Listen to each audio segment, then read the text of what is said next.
Snail is being developed in the Hatsopoulos Microfluids Lab here at MIT. We're interested in the fluids lab at studying fluids at very small scales. Microfluidics is becoming increasingly important today, mostly because of medical and biological applications.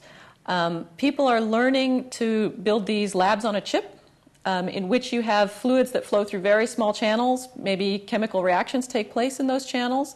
And the first thing you need to know if you're really going to design these chips effectively is you have to understand the fluid motion at those small scales. A real snail moves by a series of stretching and compression waves. Basically, the only way the snail interacts with a substrate is through a thin layer of fluid.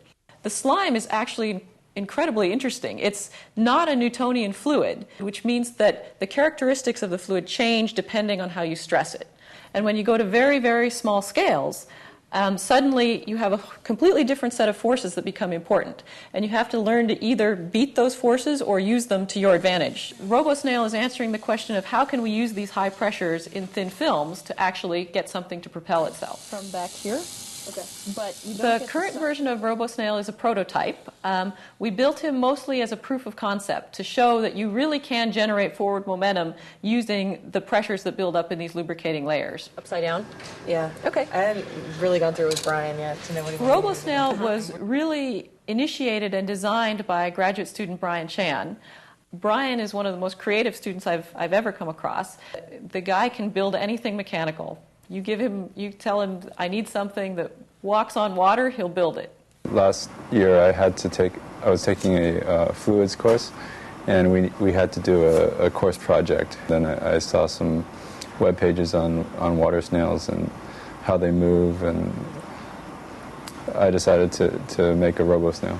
I just went to California and took a look at the banana slugs, which are these huge slugs. They grow up to like 7 or 8 inches, and since they're so big, you could see what's going on. And if you look closely at the bottom, you could see that they also have these compression waves, which is actually how I got the idea for this machine. We are extremely good at designing things that move on flat surfaces. If we build a road, we can design a vehicle that goes on it. But snails can climb up a vertical wall. And that's something that we have not been able to design yet. And that's something where I think we can learn a lot from looking at these natural systems. You know, I notice that a lot of times people, they think of bugs or snails and they just get grossed out and they don't really care. But if we take the time to actually observe these creatures, we can learn a lot. It's taking a biological creature that after all this time still exists, and so his motion must have some advantage to it, or it would have fallen out of the evolutionary chain. And we're looking at it saying, okay, well, if it has applications in real life, then maybe there's a way to model it to have applications in something else that we want to do later on.